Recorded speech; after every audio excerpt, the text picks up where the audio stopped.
Today's top stories at NBR: hospitality businesses reeling, Westpac subsidiary to launch peer-to-peer payment app, 4 years to build Auckland Airport's 100-store fashion outlet centre, and there's more coming right up.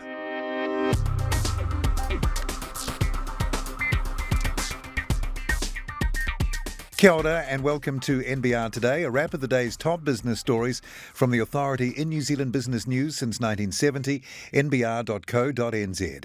It's Thursday, August 19th. I'm Paul Brennan. Thanks so much for joining us. New Zealand's housing market is facing a perfect storm, Reserve Bank Governor Adrian Aug told Parliament's Finance and Expenditure Committee today. He said we're seeing an economic rebound at the same time that housing supply has been historically low relative to population growth.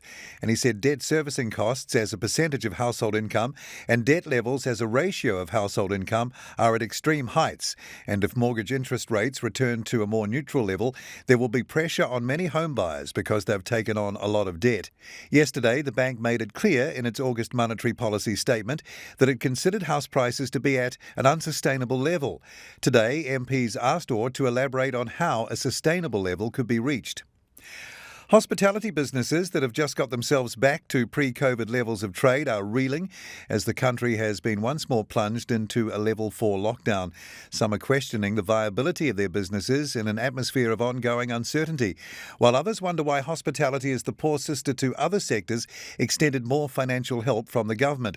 Hospo businesses in the capital have been particularly impacted by the lockdown as they were in the middle of the country's largest food festival, Visa Wellington on a Plate, with ticket holders having to pause their fine food ingesting for at least 3 days while the government and health authorities seek to understand the footprint of the Delta virus in the country's latest outbreak. Doug Hastie, the aggrieved former CEO and a major shareholder in Sift Technologies, is seeking to remove the chairman and replace the board at the company's annual general meeting in Christchurch on September 2nd, submitting explosive commentary on his reasons that essentially label the company's current board as incompetent. He also claims he has a major investor willing to acquire a significant stake in Sift, but only if there is a governance change. The board, meanwhile, has fired back its own response to Hastie's comments. It said while Hastie was managing director and director of Sift, the board was dysfunctional and Hastie was disrespectful to its members, causing resignations. Settling debts and splitting bills is about to become a lot easier as a Westpac Bank subsidiary readies the launch of a peer-to-peer payment app that will be available to customers across all major banks. The app, called Buck, has been created by Westpac-owned Redbird Ventures and is expected to be available as a free download from Android and Apple app stores in September after more than 3 years in development. Head of Redbird, Lewis Billinghurst, previously head of Westpac's digital ventures team, said the idea for the app was to cut down on the friction that people typically experience when trying to pay someone back electronically for day-to-day transactions.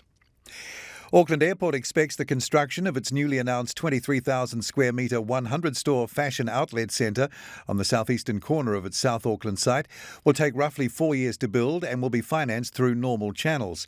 CEO Adrian Littlewood told NBR that the company was in a privileged position in terms of cost of capital and continued to have great support from its lenders, despite ongoing COVID-19 impacts on its fundamental financial performance from a lack of air traffic and travellers. Littlewood, presiding over his final annual results briefing as CEO before leaving the business later this year, pointed to Auckland Airport's $2.6 billion investment property portfolio as a shining light, with 99% occupancy, a 12.5% increase in rent roll, and a 29% increase in the portfolio value over fiscal year 21. Completed developments during the 2021 year included an 84,000 square metre foodstuffs distribution centre and head office, with another $160 million in new developments in the pipeline, not counting the fashion outlet centre. The full details of those stories and more are at nbr.co.nz right now. At NBR tomorrow, Finance Minister Grant Robertson talks lockdown finance with NBR political editor Brent Edwards. And in Hunter's Corner, the flaw at the heart of the government's Three Waters reform. I'm Paul Brennan. I look forward to being with you again tomorrow around lunchtime for the morning's NBR trending stories. Then same time, same place, right here from 5:30 tomorrow and through the weekend for another NBR This Week.